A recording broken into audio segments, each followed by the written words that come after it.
On today's episode of The Unwritten Rule, we've got some more Mizzou football housekeeping to talk about, a bunch more awards. We got finalists. We got some SEC, all SEC teams coming out. We're going to preview the Kansas game for men's basketball coming up on Saturday, 4:15 tip, ESPN in Lawrence for that game. So we'll preview and see what chances we think the Tigers have.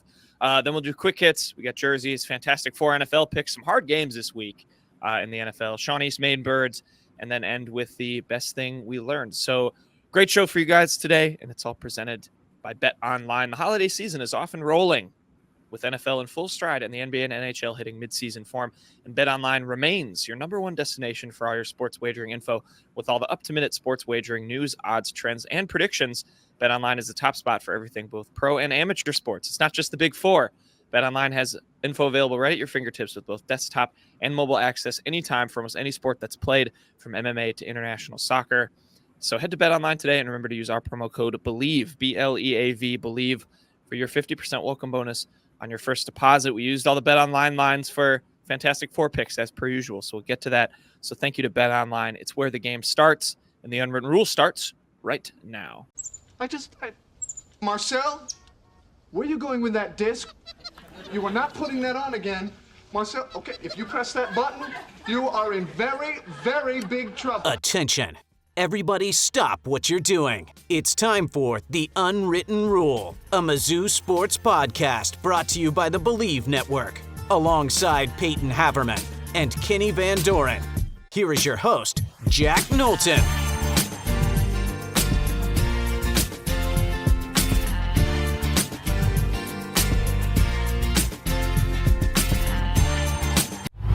Welcome back to The Unwritten Rule. Today is Friday, December 8th, and Mizzou football made a big splash in the transfer portal recently. Toriano Pride, the cornerback from Clemson, I almost said, I blurred my words there. Clemson, the number 19 player in the transfer portal rankings for Rivals, is evaluated as a 4-star transfer, is coming back home. Of course, the St. Louis product.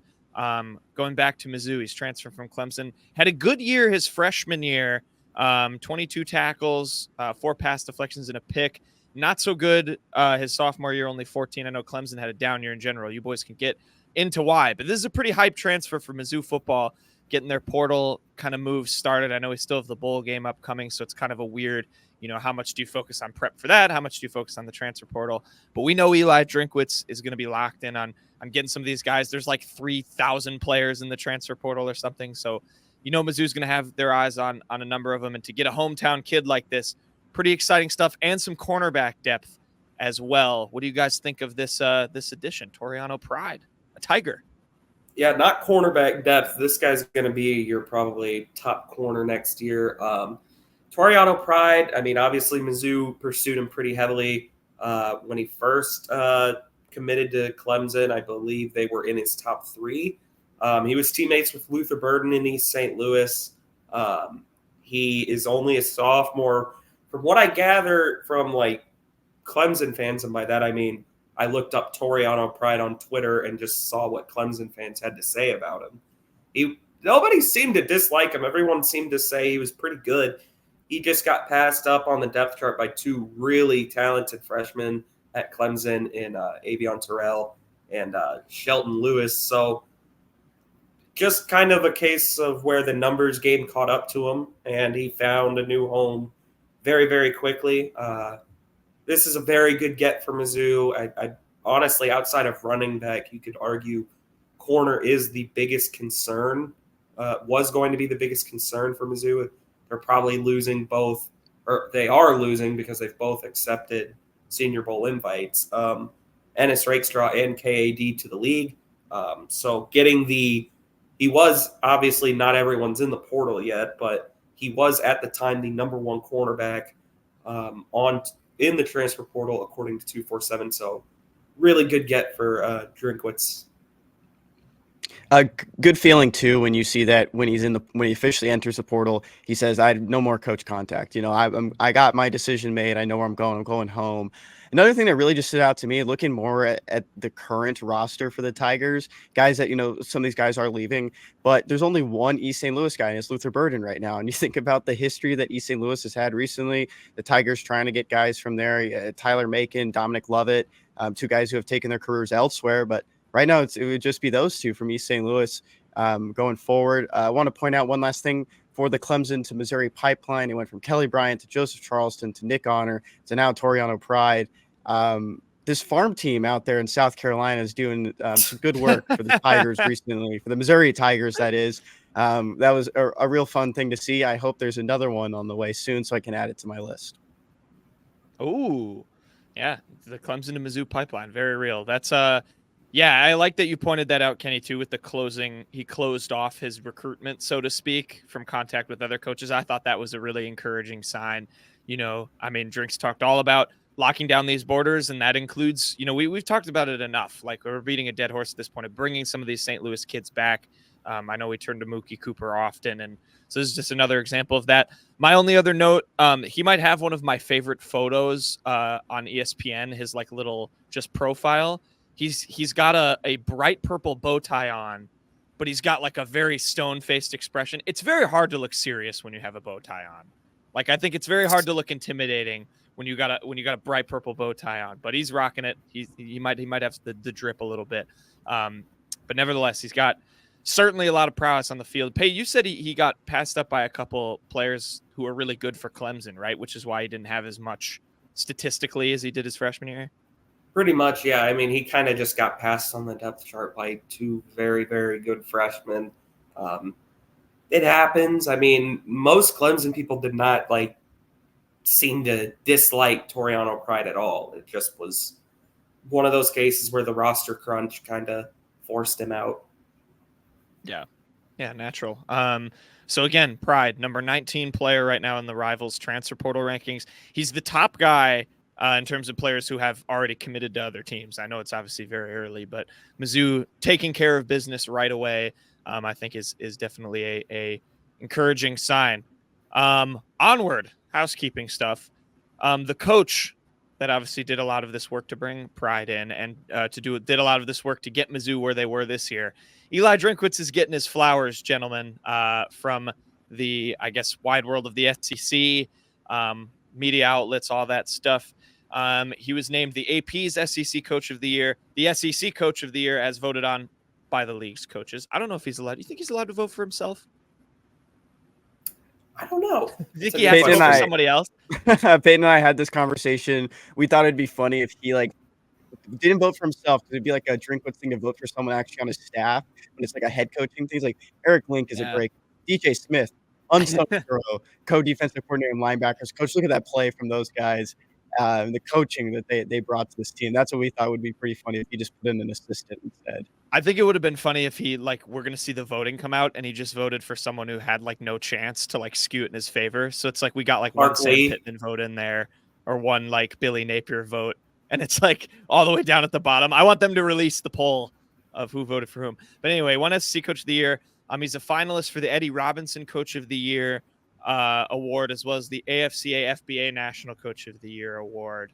So yeah, we'll start with him, then we'll get to the players. But just, again, a thing we've come back to frequently on the show, but what a remarkable job he's done. Don't think we're shocked at all about him winning these awards, but it's good to see, all of these recognitions being given to the deserving SEC Coach of the Year. Yeah, not surprised very much. Once they got to 10-2, I figured it was kind of just a lock at that point. I mean, you could have argued Saban. I just don't really think that was in the cards, though. I mean, from going to a perennial 500 or one game worse than 500 team to 10-2, you're probably not going to get overlooked. Drinkwitz was very humble in his acceptance tweet, I suppose you could say. He said, humbled to be recognized, but understand that it's not really my award. It's our team, our staff, our university, and our state all coming together, believing in one another and playing for each other. #STP, #MIC. We've seen it. Drinkwitz has some of that, he likes to talk a lot of times to the media, but we have seen a more reserved and humble side of him this year. And very well deserved, I'd say. I don't think there was much debate it was going to go to him, though. Glad you touched on that, the humbleness that he's really come with. He'll still show that flair, the trollness that he likes to bring out there. The Connor after the Stallions Tennessee game, the Connor Yeah, Stallions bit, that was pretty fun. But at the same time, when you're looking at some of these awards and the videos, it's still like really cool to look back at what Drinkwitz has accomplished. Just from where he was 10 years ago at Arkansas State, stepping into an interim position with a couple of other guys that were on Mizzou staff and are still on Mizzou staff. In Blake Baker. Blake Taylor was an Astros pitcher. I apologize for that. And then you look at Bush Hamden as well, when these guys were at Arkansas State and moving up the ladder. And it's fun to see where these coaches just jumped on and where Drinkwitz found them at App State as well with Eric Link and DJ Smith. It's fun. I love coaching trees so much. It's one of my favorite things about the sport. And you just see these guys stick with Drinkwitz for so long. And there was a lot of downs, and he talked about it a lot, using a quote from the former Florida State coach about, you lose by a lot, you lose by a little, you win by a little, and you win by a lot. And the Tigers, they've really turned it around, and some close wins, some close losses this year. But you got to give it up for what they accomplished. Sure, they could have been a 12-0 team. At the same time, you just have to feel good with what they accomplished. And especially just considering when you match them up against other teams to start the year, this team accomplished everything it needed to. Definitely. One more award nomination I'll actually throw out there. He's also a semifinalist for the George Munger College Coach of the Year. So there's another honor. There's 14. Too many awards of those guys. Yeah, there's too many. There's a lot of housekeeping. They come out when they come out. We try and stay on top of them. Players now too, getting a bunch of recognition as well. AP All SEC team, Mizzou had a bunch of guys. First team, Darius Robinson, Luther Burden, Javon Foster, Cody Schrader, and Chris Abrams-Drain. Second team, Harrison Meverson, Cameron Johnson. I know Kenny. Kenny, you were happy about that. Cameron Johnson guy. I'm the Cameron. Or was it you, Peyton? You're the Cameron Johnson guy. Sorry, Kenny. Yeah. We had SEC coaches, all SEC first and second teams. First team, D-Rob, Luther Burden, Javon Foster, Cody Schrader, and Chris Abrams-Drain again. Second team was Tyron Hopper. Good to see him getting recognized, even though he's been through some injury stuff at the end of the year. And then Harrison Mevis. And then CBS Sports had their All-American teams. Chris Abrams-Drain, Luther Burden III, Cody Schrader, and Javon Foster made it to those. So pretty awesome to see. There's some other player recognition awards and stuff, too. They gave Brady Cook the Scholar Athlete of the Year in the SEC. And then we'll get to Schrader last because that, award's already done and dusted with the Burlsworth. But cool to see all these guys recognized and another coach's kind of sweep. I think Missouri had the second most, if I'm remembering correctly, for all SEC as voted on by the coaches. I think it was Alabama and then Mizzou. So that was pretty cool to see. I think they might have actually been first. I'd have to go back and count it. But it was pretty much unanimous, like the players that were getting picked. Javon Foster had an outstanding year. He's going to go be a good pro. Luther Burden, I'm glad teams kind of just zeroing in and going, okay, we are not letting Luther Burden beat us, except for like Florida on one play. I'm glad that the coaches recognized that and still made him a first teamer because, he was just all world good. Cody Schrader, that was a layup. CAD layup. There were so many guys that just absolutely were not going to be denied out of this. Darius Robinson had just an outstanding year. I was glad to see Cameron Johnson get a little bit of love in one of these because he really has been, after the first few games of the year, as consistent a guard as you could ever ask for, especially in the run game. He just bowls people over. I honestly think he is someone a little bit under the radar that I would keep an eye out that maybe goes pro a little early. I'm not saying he will, not saying I'm well plugged in or anything and know that's a possibility. I'm just saying it wouldn't shock me. I believe he was on the Senior Bowl watch list going into the year, so he's been on some guys' radars, and he had a great end of the year. Yeah, he was on that watch list. And going back to the other all SEC honors. Georgia had 11, Alabama had 10, and Missouri had 7 between the two teams. Maybe it was first teamer I saw or something. Yeah, I could have been. It could have been that, but still great. I mean, to be behind those two programs that's nothing to shake your head at. So yeah, impressive stuff. Kenny, you got anything on these honors? Maybe Brady Cook, smart guy, Brady Cook on and off the field. Doing a couple more of the number crunching. It still looks like Alabama was in first. They had a lot on defense. 3 defensive backs from Alabama made it on there. So Alabama was definitely first for the first team, and it looks like Missouri was second. Okay, they were ahead of Georgia. The Tigers were ahead of the Bulldogs, so Missouri was second. There you go. More first teamers than Georgia. Should have won that game. I feel like it's good that your quarterback wins Scholar Athlete of the Year. I feel like you want your quarterback to be a smart guy generally. Although CJ Stroud, I don't take tests. I play football. A little off. Came to play football, not school. That's how it works. Not playing school. But yeah, good for them. And then going back to Schrader, he won the Burlsworth Trophy. Everyone, at least a lot of our friends, including you two, Kenny and Peyton, absolutely slogged through the snooze fest. Apparently, that was the awards show. You know how they like to, they like to drag those things out. But he was given the honor. Had a great first remark about being allowed back in the state of Arkansas to open the statement. But just cool to see him recognized. I don't know if you had any takeaways from. I wasn't able to listen to all of his speech, but other than that, saw that first comment. But good for him to get recognized for that. This was kind of the big one to me. I mean, obviously, it was his award to lose. Absolutely. I don't think there was any doubt who was going to win that. But I think it's important to note the Burlsworth Trophy, the whole presentation, that whole stream, it's a metaphor for all of what a walk-on has to go through. It's a metaphor. You have to sit and wait forever until you get that one opportunity, and then maybe you get – I'm making this up. It was just a terrible presentation. I was so ready. I was like, please get to the name. But no, good for Cody Schrader. He absolutely deserved it. And yeah, Missouri is no stranger to racking up trophies down in Arkansas, so it's just what it is.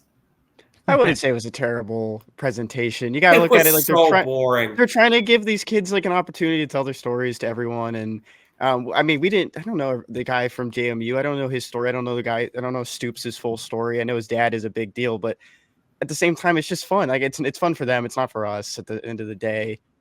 Very good for him. And if you want to go back and listen to what Barrett Bannister said as well, he talked a little bit about how that award kind of meant a little bit to him being an Arkansas kid and just being nominated for it was a big thing. But seeing Cody, he was like, this is his award. You know, he respected the other 2 candidates, or finalists, but he definitely thought that Cody was going to win it. My issue was not with them telling all of the candidate stories, but like that one part where they did a recap of every single winner of the award. Can you imagine if the Heisman did that? We'd be sitting there for ages. So that was my real issue with the Burlsworth. From what I gathered, I was glad I just got to see the highlights on Twitter. Yeah. But congrats to Cody. I mean, like Peyton said, I think that was kind of the big one to see him deservedly recognized.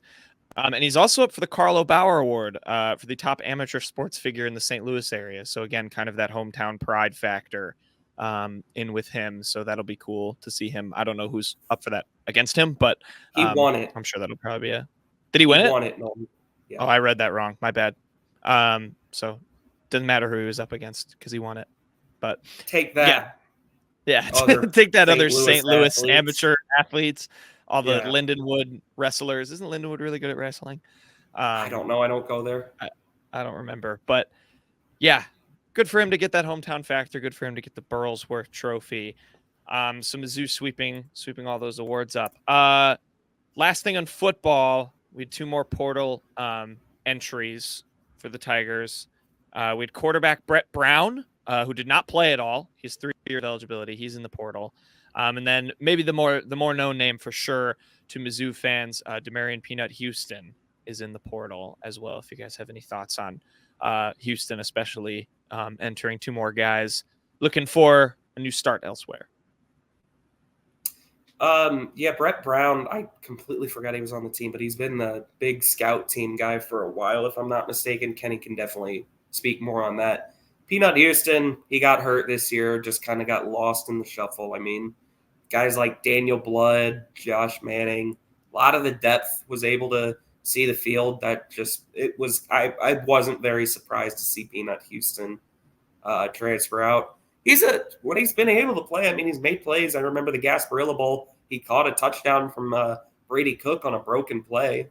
So I'm sure he'll find a place where he can see the field a lot more. He's worked with returners too. Wherever he lands, that's another opportunity he could show to someone. One of those Hutchinson guys that started off in Nebraska, was one of the top recruits for his class at the time. Now it's just looking for that next opportunity. Sometimes the grass isn't always greener, though. For someone like Brett Brown, yeah, he has the scout team stuff behind him. I just don't necessarily know what schools are going to throw him some offers where he can actually play. At the end of the day, it might be just the degree at that point. But I saw a quote or tweet from an LSU staff member that said, "I wonder how many players' careers ended this past week because they put their name in the portal." And that's where you just have to think about it. Maybe Brett Brown lands somewhere. Sometimes long snappers move, but for a walk-on quarterback, it'd be very tough. We wish him the best. Not going to knock on him, but it's a very hard journey. Even like with an opportunity, the portal opening, it doesn't mean you're going to get another spot. Yeah, that's a good point. It's the dark side of the portal, kind of, as if no one offers you, then it's like, well, yeah, now where do you go? You're just a student at that point. If no one makes you an offer. And yeah, that's the other thing. I know Gabe had a good tweet. I said the whole you love the headline grab of, oh, there's 3,000 kids in the portal. Most of them are in situations like Brett Brown is in. It's like mostly walk-ons, kids looking for a new start. It's not 3,000 former 4-star recruits that are just switching teams. So, the fluidity of the portal is a more complex thing than I think some people make it out to be. But anyway, those two guys in the portal. We'll see what else Mizzou goes after. I know Trevor Etienne entered. Get Trevor Etienne maybe from Florida, the running back. There's some Mizzou accounts tweeting about it. That's all I'm gonna say. I think he entered on Thursday, but they're in search for a running back. Tiger. Well, yeah, and they have a different Tiger. They have the Georgia State running back coming in this weekend, or December 8th through 10th, I believe it was. Marcus Carroll. It is this weekend. Yeah, Marcus Carroll. He was one of the leading rushers in FBS football. Racked up over 1,300 yards, 13 touchdowns. Believe he was all Sun Belt first team. So that he's coming into town this weekend. That could be someone you look at maybe to be in competition for starting next year. Make the jump. Him versus Ollie Gordon versus Rocket Sanders versus Trevor Etienne. They're gonna get them all. No, I'm just kidding. But yeah, names to keep an eye on. Obviously, with the transfer portal being so busy, we'll see who Mizzou targets, how much that ramps up maybe after the bowl game. Until then, okay, segueing, men's basketball. It's the big one this Saturday, 4:15 p.m., same time as it was last year, Saturday, December 9th, ESPN. It's Mizzou and Kansas. How are we feeling? We got fooled earlier this week by a fake John Rothstein account, John Rothstein, who said that Hunter Dickinson, Kansas's transfer center, who's been great this year, wasn't going to play. That was a fake tweet. So that got, I know some people very excited. I'm pointing at Peyton. Kenny, that point went through you. That point went off screen. So it had to have gone around the world. Yeah, it went. Yeah, it did. It went around the world and pointed back at Peyton. I'm feeling playing. I'm feeling like a win is unlikely. That's just the best way to put it. Mizzou, in the future, I think this series will be a lot more competitive, especially in just 2 years even, with the recruiting class Mizzou is starting to bring in. But right now, I don't think there's much of a recipe for Mizzou here. I mean, Hunter Dickinson is putting up 20 and 12 a game. That is absurd numbers. And I know Mizzou's got a lot more of a presence down there now. Connor Vanover, obviously 7'5", Jordan Butler. You could see some Abor Mayak minutes to try and limit Hunter Dickinson in this one. Worked against Tennessee. But I mean, like Vanover isn't really that prototypical like stand near the and just absolutely dominate near the hoop. Jordan Butler, I think, could be that guy down the line. He's still just a freshman, and I think he needs more time to get seasoned. And Mabor Mayak, honestly, he might be the most intriguing option to guard Hunter Dickinson. But, I mean, Hunter Dickinson is going to be the X factor. If Mizzou can limit Hunter Dickinson, that's going to be the key to trying to stay in this game.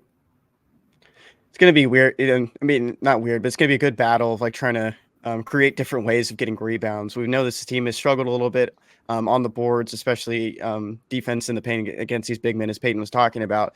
It'll be a true battle early on, and we talk about this team, and we've seen a lot of lows at the beginning of the season, some highs as it goes on. A good win over Pitt, but at the same time, it's where they're gonna how are they going to compete with Kansas? Last year, we were a little bit blinded by the hype, by the opportunity to see this game for the first time in person. And we kept it a little bit close. I necessarily don't believe it's going to be like that this year. We don't have Ben Sternberg on this week to talk with us. He'll be on next week, maybe recap a little bit of what he saw and what he liked from the team. But right now, it's just I necessarily don't think that this game will be necessarily close for the Tigers. I want to read one tweet real quick from Aaron Ladd, a Mizzou grad who works in Kansas City. Mizzou fans, would you rather beat Ohio State and Dallas or Kansas and Lawrence? Oh, this is a really hard question. That's a very good question. I honestly almost always will side with the basketball question because I like Mizzou basketball more than I like Mizzou football. I love both, but Mizzou basketball is really the program I care more about. But that said,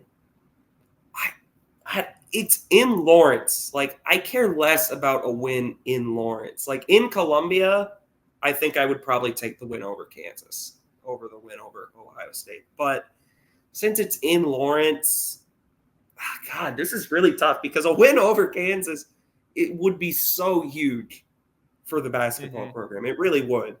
But a win over Ohio State is in a New Year's Six, no less. Like, this is a real game. I have to go with the New Year's Six win. Like, ordinarily, I'm going to take the basketball win. Like, if I had to pick between an SEC title in basketball or football, I'm taking the one in basketball. But for this game specifically, I have to take the New Year's Six over Ohio State.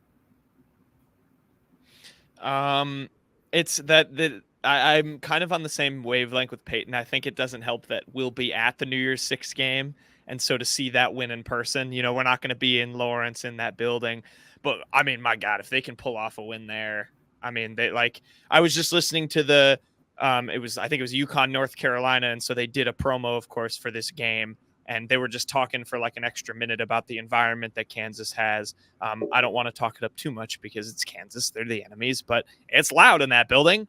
So it would be crazy. But I think I also got to go with the bowl game win just because we're going to be there. And I think this, I don't want to take a damper on the football team. I think it's also heading in a good direction, but I think we're going to see, just like you said at the beginning of this, Kenny, the basketball team start to really have some success and narrow that gap between Kansas. Said that.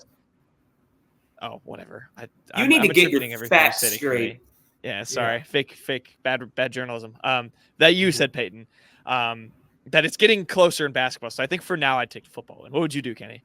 I also think about, we didn't grow up Mizzou fans. We are younger. We're in that 22 to 23-year-old range, just out of college. And I know we have an older audience that, sometimes will reply to us, Kansas is the number one rival. And to me, I definitely respect that. I respect the history. I respect the traditions of it. Just not being a part of it, only getting to see two of the games, one in person, is pretty tough when I'm trying to, ignite that fandom and hatred towards Kansas. And you think about it, what do you sing during Mr. Brightside? And that's where it comes to. He's like, this game means a lot. I think it's a good feeling though to win on the road, especially against Kansas, for how the standard is set so high for Kansas this year as well, as a top 5 team in the country. At the same time, when's the next time the Tigers are going to be in New Year's Six? That's where I'm kind of thinking, this Kansas rivalry got brought back. I think there's one more game under contract. There were 4 games. I think and it's 6, if I'm not 6 mistaken. games. So there's 3 more after this one. You think about it, Drinkwitz does have this program in the right direction. Some guys are leaving next year. You're thinking about it. Will they make a New Year's Six next year? Do they have another chance? It's not like this is an Ohio State football program that goes to one every single year. It'd be a great feeling for the program and just for the university to win that one. It's a really tough question because it is. I think the football team has the better chance of winning it, and I think that's where I'm siding right now. But I totally respect and understand the Kansas side. Yeah, I don't want to downplay the border war at all. Like when we were there, like last year, like obviously Knowlton was covering it. Kenny and I were fans. I was all in. Like I was like totally like, this is the worst school ever. Please beat this team. And they got 30-40 ball. Like it was really disappointing. But like most of the time, like if Mizzou was just in, let's say, the Citrus Bowl against Iowa or something, I'm taking the Kansas game. Like every single day of the week, twice on Sundays, all that. I think the New Year's Six game is way too big a deal, like to ignore. I think you have to go with that. Yeah, you guys both make some. That's why the question's posed. I mean, it's an interesting one. But this is an interesting game too. I've said the word interesting 50,000 times. Jesus. Couple things I want to point out. This is a relatively familiar Kansas team from last year, to the one that Missouri saw. Obviously, Hunter Dickinson is new. A lot of people are probably familiar with Hunter Dickinson, just if you're a college basketball fan. He was good at Michigan and went in the portal and went to Kansas. But you still have Kevin McCullough Jr. there. You still have KJ Adams there. You still have Dwan Harris there. Of course, the Columbia native. That was a big storyline last year. And then, of course, you have the revenge game for Mr. Parker Brown, Jesus. the brother of Christian Brown, which I think, I thought you boys might have forgot at the top of the show. Obviously, no Grady Dick. I don't know who on this team, and I won't dive into all that. I don't know who on this team is an NBA lottery pick. I don't think anyone is. McCullough might be a first-round guy, but it's still a very familiar team, is my point, with a lot of these guys. So that's interesting to watch. And then 2 quotes from Callum McAndrew. Shout out to him for doing any work today. I know he's very sad about the John Rahm Live Tour news, which we don't have to get into. But Gates, one was on Connor Vanover. I like the direction of where Connor Vanover is going. I love what Tamar Bates has given us. I love what Ant Robinson has given us. And then the other one, I know this has been some topic of conversation. He talked about Tanjay. His availability is, quote, same as it's always been. Callum clarifying, I think that means available, but the CSU transfer hasn't appeared in a couple of games. So if you boys have any thoughts on that, in terms of the kind of familiar faces from KU, anything else about, Mizzou and what those quotes mean? The Tanjay thing isn't really even a mystery anymore. I just don't think he's really up to speed or really earned a lot of playing time right now. I mean, even when he was playing, it was kind of invisible, other than like the one mid-range shift he'd take. So I'm not overly concerned about that. If he can get fully healthy, fully into the system, I think that would be helpful, but it's not a necessity. I agree with what he said about Bates, Vanover, and Ant. To me, Bates and Ant especially have been the 2 I've been most impressed with this season. I obviously outside of Shawnee's, that is. Vanover is going to really be tested on Saturday. I really am not even expecting him to do overly well against Hunter Dickinson. Just don't be like, you just have to limit him somewhat. Like that's just all you have to do. Block a couple shots down there, and that's all you can really ask for. I got nothing to add there, but I want to ask you guys if you think there's going to be any memes of, where's Isaiah Mosley at this game? Because Parker is now a part of this rivalry, but on the other side, I'm thinking that photo of Lisa Brown and Isaiah Mosley might get thrown around a couple times during this game or before the game. Because, I mean, the big question last year was when Isaiah Mosley was away for some personal matters, where is he? I think this would have been like the perfect time to do it. Oh, he's with Parker's mom. Yeah, the traveling Missouri fan should do that. Kansas will have some probably ridiculousness. The last thing I'll point out is, we keep talking about Hunter Dickinson. The guy I'm watching in terms of how he'll make an impact for me is KJ Adams, their 6'7" forward. This guy was really good against Mizzou last year.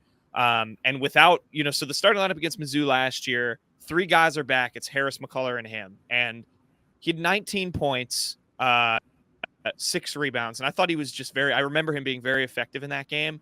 If you can kind of isolate, Hunter Dickinson, maybe you let him do his thing and focus on everybody else. Stopping Adams could ultimately, for me, be, what could help Mizzou, maybe even not win, but at least keep this game close. Where, if you make life for him and for their guards and for McCullough difficult, you can let Hunter Dickinson get his. If everyone else struggles, you can maybe stay in this game. I think that could be what they do. I don't know how you approach it. It's just a really good Kansas team. It's not taking anything away from Mizzou. This is a team that can win the national championship, definitely, again, which sucks. I don't want that to happen. I definitely don't want Hunter Dickinson to win a national championship. I hate Hunter Dickinson. But we'll see. We'll see. So again, 4:15 tip. Everyone watch it if you're traveling to Lawrence. Be safe out there. We know those Kansas fans are crazy. So, try to be the bigger person. Don't get any fights or whatever. Heckle when needed. Maybe make that sign that Kenny suggested. But we'll see what happens with Kansas Mizzou border war Saturday 4:15 ESPN. Be nice to watch them on ESPN too. I love just Mizzou national TV games are the best. I'm tired of these SEC. I don't know Network about Plus this instance. That's fair. You'll at least have some good nuggets. Like, the ESPN crews, they do a good job of they'll tell Sean East's story. They'll do some stuff about Vanover, stuff like that. Maybe about Dennis. Some Cody Schrader news as well. And they'll probably be like, for Mizzou. Yeah, they'll probably be like, it's a hype season for the football team. But we'll see. 4:15, Lawrence, Kansas, Mizzou. We'll see what comes up. And with that, we'll segue. We'll keep the show rolling with quick hits.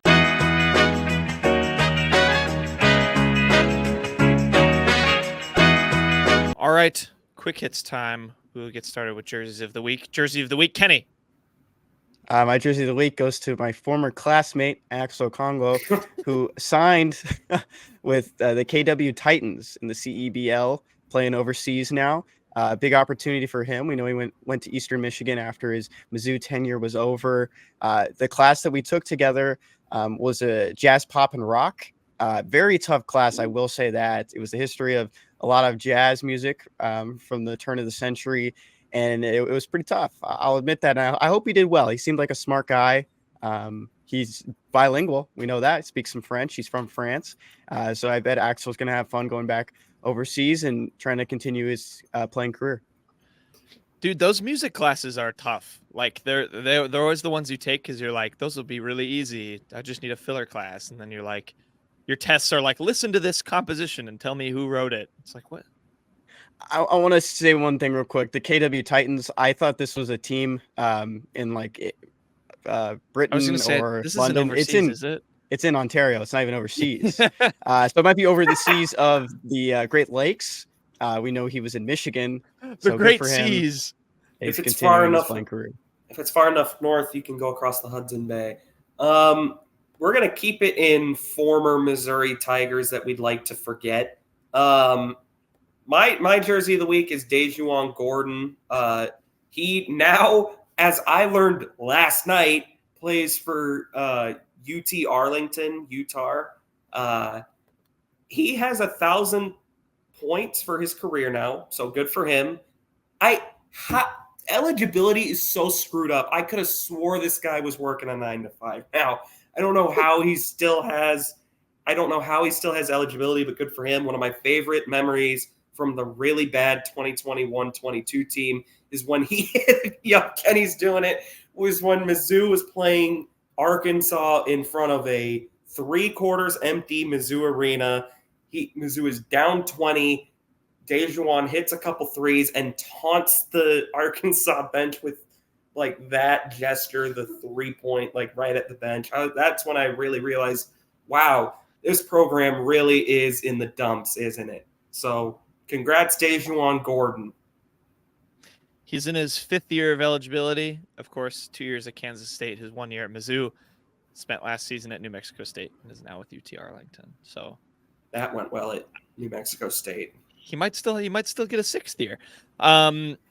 My jerseys of the week, sticking in basketball, but we're going to go to the NBA. I'm giving out 2 technically because we had the Kobe Brown versus Michael Porter Jr. Bowl between the Denver Nuggets and the Los Angeles Clippers. Those 2 teams were in action last night. Monday night, the Clippers defeated the Nuggets 111-102.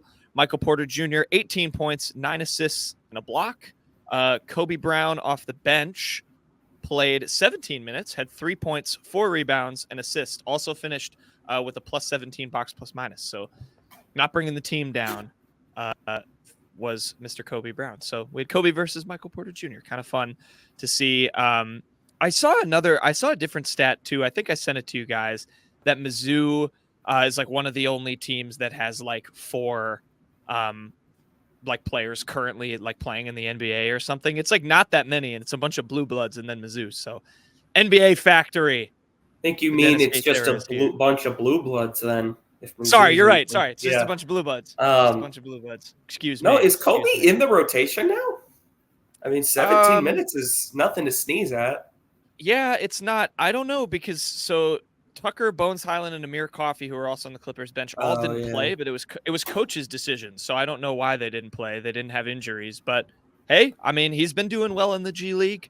So is Demoy. So something to keep an eye on. We'll shift. Unwritten's Fantastic 4 picks. Mr. Van Doren, where does everyone stand? These are the records now for the Unwritten's Fantastic 4 picks. Peyton, you are in first place, as always, at 29-20-3. I'm 3 games behind you at 26-23-3. And Jack, you are 1 game behind me at 25-24-3.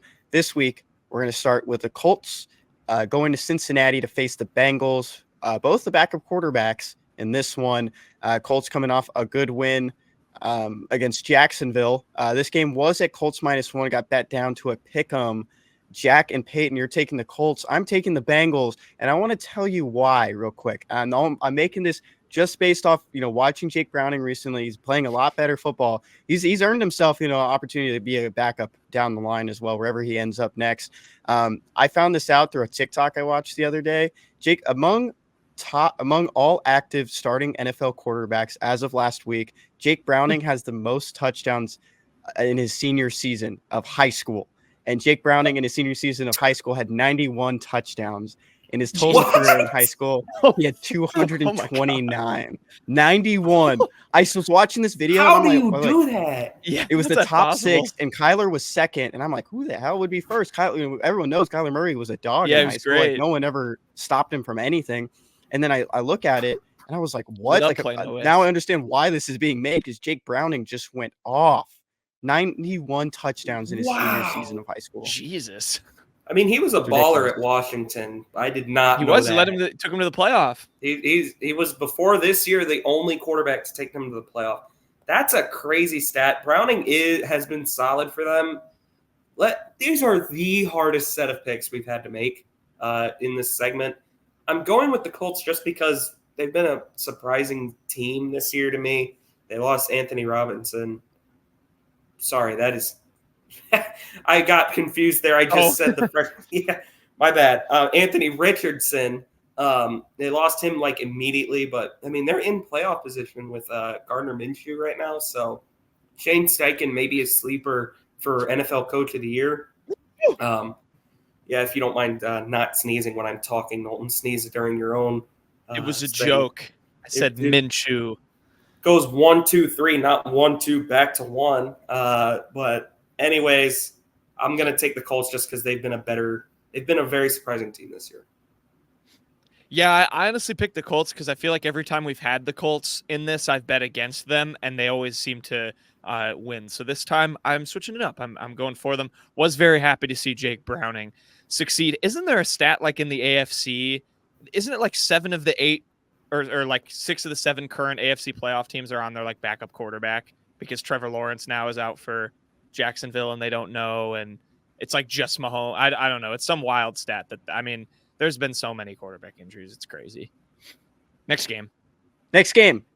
Broncos at Chargers. Broncos played some more inspiring football, but lost to the Texans last week. They ended up making the fraud rankings for Russell Wilson's play. Chargers are favored in this game by 3 points. You guys are both taking the Chargers. Necessarily, that doesn't mean that we think the Chargers are going to, or that the Broncos are going to lose this game. Or sorry, I'm saying this for myself. I don't necessarily think the Broncos will win this game, but I think they'll keep it close. That's why I'm taking the Broncos +3. Why are you guys taking the Chargers? I don't know. This is really hard. I don't know. This one could go either way. I genuinely think the final score will be a 3-point victory for the Chargers. So it'll be a push anyways, but I think there's a better chance the Chargers win this weekend. I don't know why. The Broncos have been good. The Chargers haven't, but I'm still going to stick with the Chargers. Yeah, I really don't know either. I mean, I know the whole -3, it's like a toss-up thing. I guess the Chargers are at home. Not that that really means anything with the Chargers. I don't know. I put Gerald Everett in my starting lineup for one of my fantasy leagues. Maybe he'll score a touchdown and they'll win. They beat the Patriots 6-0. They know how to win gritty games. Patriots suck. I don't know, Kenny. I'm grasping at straws. You're being unlimited. Third game on the docket, the Bills going into Arrowhead to take on the Chiefs. The Chiefs are only favored by 2 points here. Peyton and myself are taking the Bills. Jack, I'll let you go first to say why you're taking the Chiefs. Yeah, guys, this feels like a get-right game for the Chiefs. It's in Arrowhead. I think they'll be really fired up for this one. So will the Bills. I know they basically can't lose if they want to make the playoffs. This has been a classic now, brewing in the AFC for a couple of years here. But I think the Chiefs lost to the Packers. Got screwed by the refs. There was PI on that call at the Hail Mary. I'm completely kidding. I know the Chiefs get the ref ball most of the time. But I'm just siding with the Chiefs. I like the vibes for them coming in as a bounce-back game after a rough loss that actually I don't think people found too surprising. I know at least Packers fans, they felt pretty confident going into that game that they'd win, weirdly. But, yeah, I like the Chiefs here. I got them in a bounce-back game. Again, wouldn't be shocked. All these games are tough. If my pick didn't happen, I mean. The Bills are not this bad. They just keep shooting themselves in the foot at the worst time ever. They now have to play desperate every single week because they are really staring down the barrel of missing the playoffs entirely. This team is too good for that. So I'm going to stick with the Bills. I think they need this one desperately, and I think they're going to get it. Do a quick update on our fantasy football team, the Unwritten Rule fantasy football team. We're 9-4 in first place in our league. I just looked at our team because I go on there and I change it every Thursday while we're recording. We saw Darrell Henderson on our bench.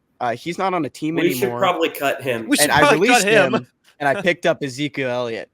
There we go. Nice. Okay. Who's projected to put up 13.5 points this week. He's not going to make the team because we have a pretty stacked team already. 9-4 in first place. We're in the playoffs, boys. I do realize we let Kenny. We just entrust Kenny. We do not talk about the lineups every week to be like, should we start? Rarely is Kenny like, should we start or sit this guy? He just goes for it. But Nolan and I drafted. Kenny manages. Yeah. Hey, that's good GMing. Good group GMing. Well done, Kenny. Way to guide us to the playoffs. And let's keep it going.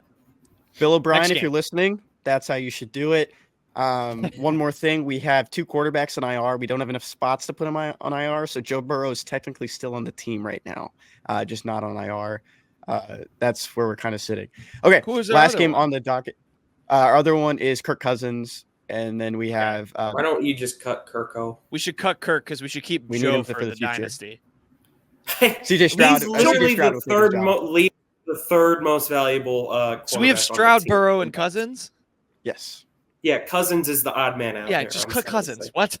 I know Kenny doesn't want to cut Kirko, but Big Kirko. Last game on the docket, the Eagles going into where the Cotton Bowl is going to be played. How about that? They're just like us. They're going to make it down there facing the Cowboys. That's what you didn't think about, Jack, and you can't make your change now. The Cowboys are favored by 3.5 points. We have a good friend, RJ Ochoa, who's been on the show before.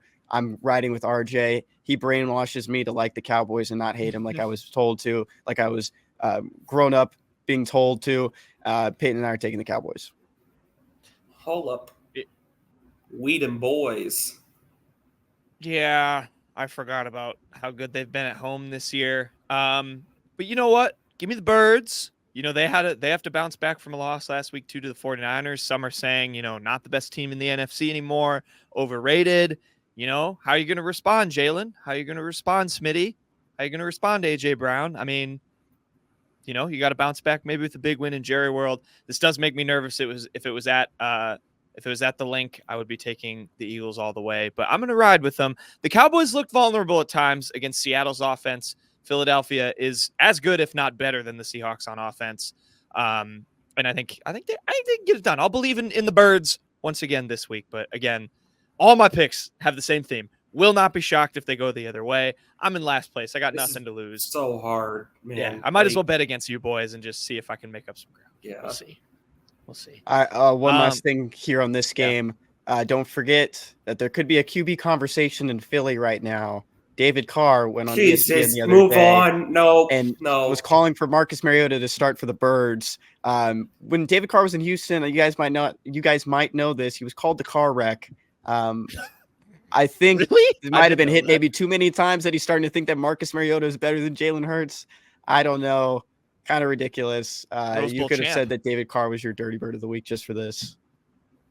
I did forget about this. I know people don't genuinely believe this, in sports, these sports talk shows, they just need to get some attention on themselves.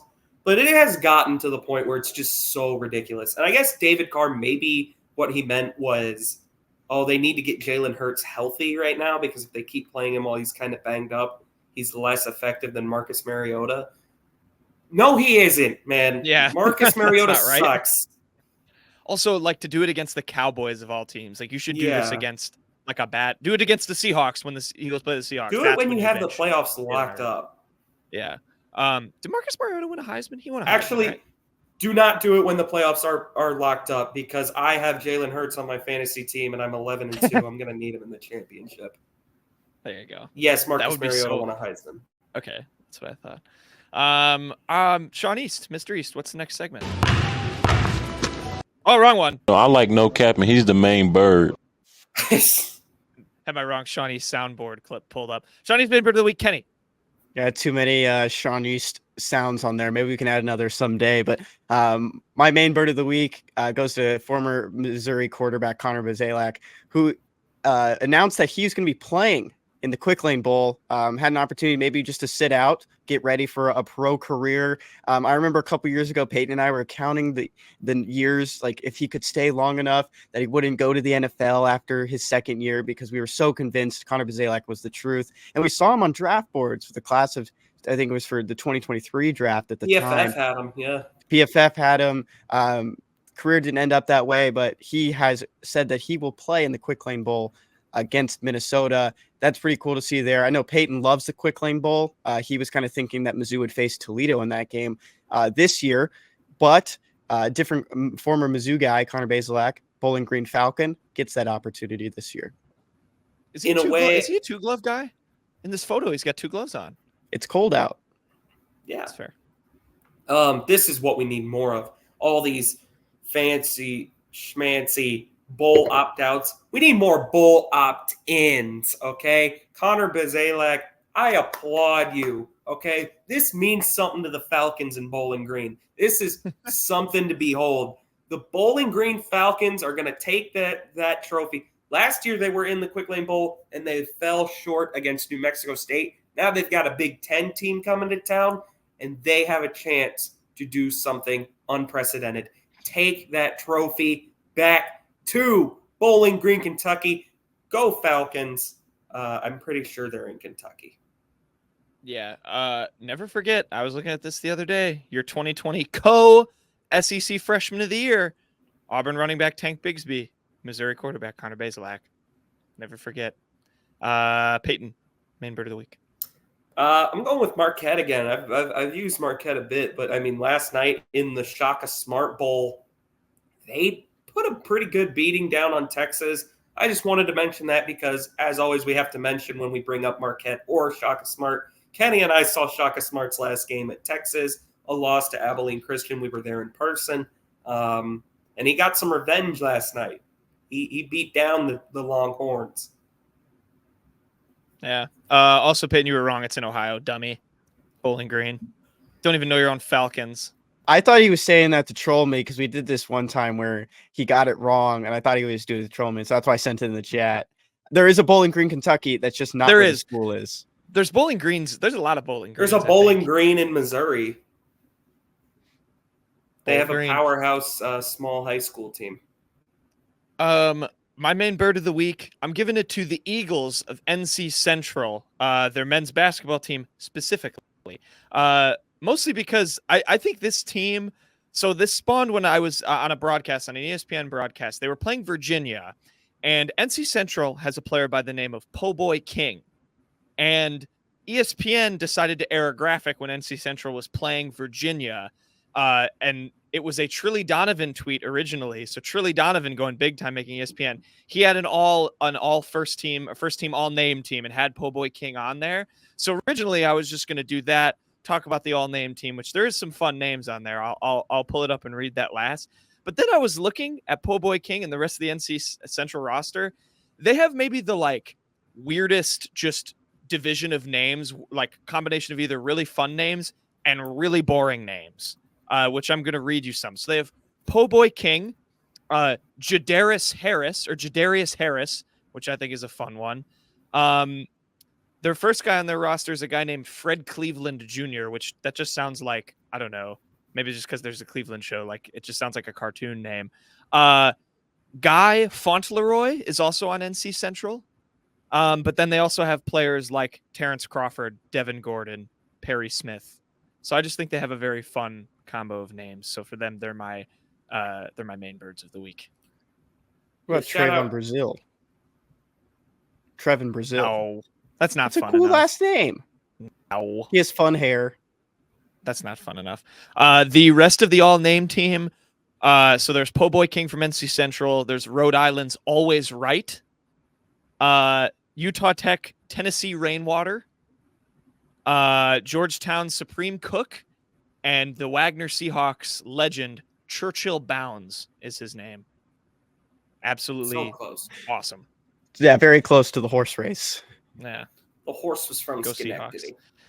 But anyway, shout out NC Central. They have fun names. Peyton, what's the best thing you learned this week? It's really the worst thing I learned this week. Juan Soto is a Yankee. Thank goodness this sport is dying. I'm really over it. I'm so tired of baseball.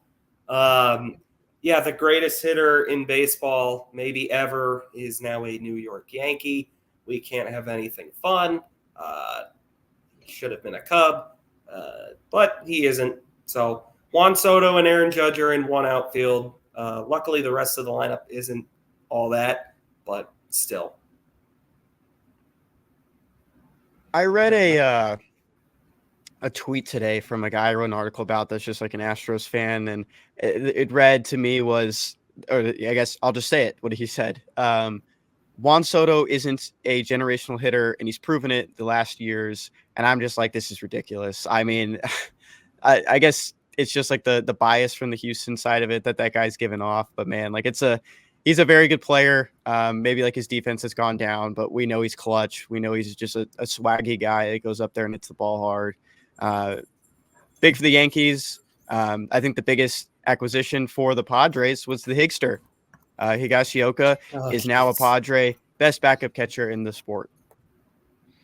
Can you guys explain to me the John Soto appears headed to the Yankees tweet as a baseball casual? It was making fun of that one analyst, right? Yes. Last year he tweeted Aaron Judge appears headed to the Giants, but he tweeted Arson Judge. So okay, that's what I thought. That's Juan Soto, who is not a generational hitter, also has a career 421 on base percentage and a career 946 OPS. This may be the greatest hitter of all time. Jeez. Didn't they also get a former Brewers legend, Trent Grisham? Did I see that? Yes, but he's not very good. But I just recognized his name. Yeah, what's cool about that is that they're still teammates, because Juan Soto famously hit a bullet to right field that would have only tied the NL wildcard game in 2019, but Trent Grisham waffled on it and had it go all the way to the wall, The Nationals cleared the bases, wound up winning. They would go on to famously beat the Brewers in that game. Los Angeles Dodgers in the NLDS. The St. Louis Cardinals swept the Cardinals in the NLCS. Then they took the Houston Astros to 7 games, and they were able to win. Howie Kendrick, of course, hit that bullet off Will Harris, hit the foul pole in right field. Garrett Cole watched on from the bullpen. He then went to the post-game press conference in a Boris cap. That's the story of Trent Grisham and Juan Soto. I forgot that was Trent Grisham. That's bad of me. They then rage traded Trent Grisham out after that, so don't worry. They did. He won a Gold Glove the next season, which is the part that makes me really angry. Best thing I learned this weekend, I was listening to a podcast with Cam Newton on it, on part of my take from Barstool, and I just wanted to hear what Cam Newton was doing, what he was up to. And Cam Newton talked a little bit about his career at Auburn and kind of the expectations that went with that, and what he accomplished. He was kind of thanking some of the coaches there as well. One of the guys he thanked is current Mizzou running backs coach Curtis Looper, who was the running backs coach in 2010 at Auburn. Gave Cam that opportunity to get back in the SEC and pretty much put on a show and be one of the best seasons in college football history. Another thing I said earlier in the podcast, I love coaching trees. I love to see where coaches came from. Him thanking Curtis Looper, it was like that meme of Leonardo DiCaprio getting up and pointing at the TV. That's what I was doing. I was pretty excited about it. I thought that was the best thing I learned. That was pretty cool to hear his name. I did not know he was there, so that is actually very cool. Fun fact. Best thing I learned this week, you can block a shot with a shoe. This comes by way of Anthony Christensen, of course. One of our friends, colleagues at Mizzou, he covers Evansville and Southern Indiana men's basketball now. And it's just this kind of went viral. So he was covering a Southern Indiana game. They were playing. Oh my gosh, this is terrible. I forget who they were playing off the top of my head. But it was a guy against Southern Indiana named Rashid Bello whose shoe fell off, and he kept playing, holding the shoe with his hand. He blocked a Southern Indiana guy's shot with his shoe. The photo kind of went viral. Anthony gave gave credit. The photographer was McCabe Brown, who works for the same paper, of course, that Anthony does, the Courier Press down there in Evansville. But yeah, you could block a shot with a shoe. This went like kind of viral. CBS Sports posted it and posted Anthony's tweets with it on their Instagram. So I just thought it was kind of a cool moment. USI having a good year, by the way. Almost beat Duke. It was Purdue Fort Wayne, the Mastodons. One of the better mascots in college basketball, but it was Mastodon's Rashid Bello who blocked the shot with his shoe. Got a great photo of it, and just cool to see our friend, his reporting of it go a little bit viral. Didn't know you could block. I know we've had like Zion blew out a tire with his shoe. What was it like? There was a Skechers ad after that. Yeah, Skechers made a fun promo saying that our shoes won't blow out.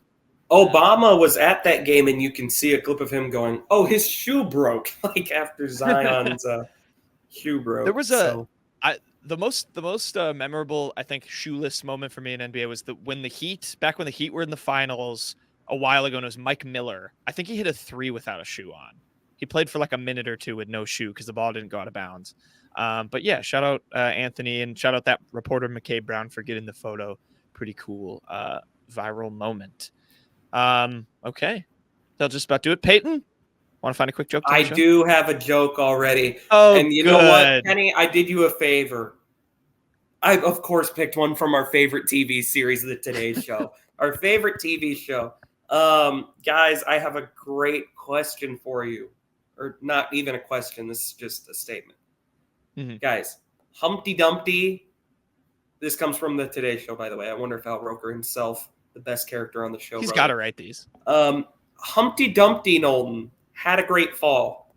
Mm-hmm. The summer wasn't too bad either.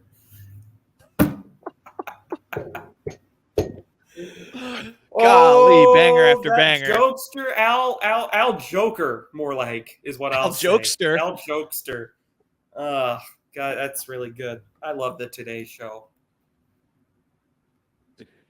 Kenny loves it too. He'll be on soon. Yeah, Everyone look for him. Kenny, how much are you getting paid for your guest appearance? Yeah, Are for you your getting extra anything? appearance. Can you send them some jokes maybe to use to Yeah. give Peyton Yeah. more ideas for when he keeps reading them? No. Can you tell us any of your lines? My lines? Mm-hmm. Oh, I could Please say don't. something right now Please that don't. you'd have Please to edit don't. out, Jack. Please don't. I don't want to edit.